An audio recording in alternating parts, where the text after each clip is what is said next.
Welcome classic rock fans to another episode of Classic Rock Conundrums, and for today's episode I'd like to think about Paul Stanley's much publicised vocal limitations.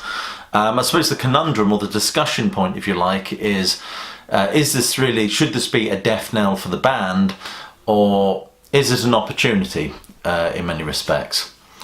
I suppose when I talk about an opportunity I really need to elaborate on what I mean by that. I mean, it seems to me apparent that Paul Stanley is struggling vocally to sing a lot of the songs that Kiss traditionally put in their set. Paul Stanley's gone on record as saying they don't play shows for the fan that have been to 10 shows, they play for the fan that's coming to that one show. My argument is, well, perhaps they should think about the fan that's been to the 10 shows and has been following them for years. For example, there are a lot of songs that Paul Stanley is obviously struggling with, Love Gun being one of them. And I would argue that if I was to see Kiss tomorrow, would I care whether they played Love Gun? Not really, to be honest with you. Do they have to include these songs in the set? Why do they have to continue to think about playing for the fan that's going to the one show, or the person that's going to the one show on the strength of a best of Kiss or something? The reason I say opportunity is there's been a lot of, I've also posted a video previously about the possibility of a Kiss reunion with Ace Frehley, at least with Ace Frehley. You know, Peter Criss I think is out of the picture in many respects.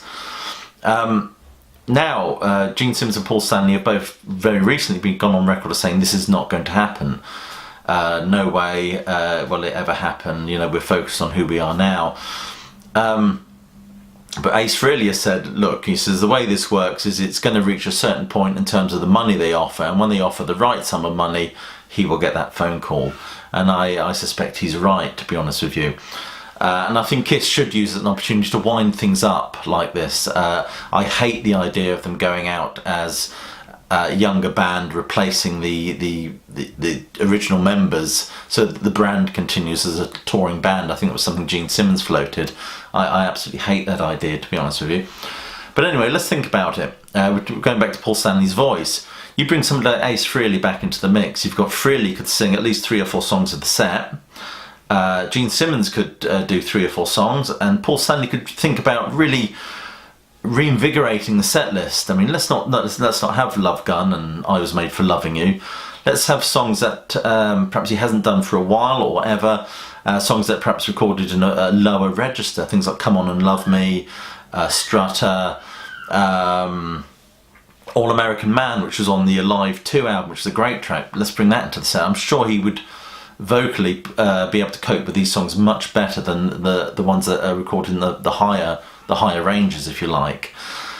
Therefore, that's what I mean by this being an opportunity for Kiss to radically rethink the set list, bring Frehley back into the fold for one last tour, rethink in terms of what songs they're going to do, and Gene Simmons as well. I mean, let's think about it. Well, what about if he was to do Larger Than Life, a great song off the Alive 2 album? Wouldn't that be great for him to pull that one out?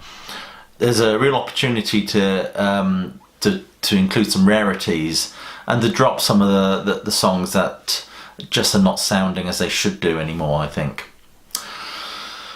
Anyway, what do you think? Do you think Paul Stanley's vocal limitations is an opportunity for the band to kind of reinvigorate themselves for one last tour with Ace Frehley?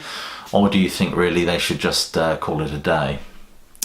Anyway, please leave your comments below. Click like, subscribe, check out the Facebook page, but more importantly, please do keep listening.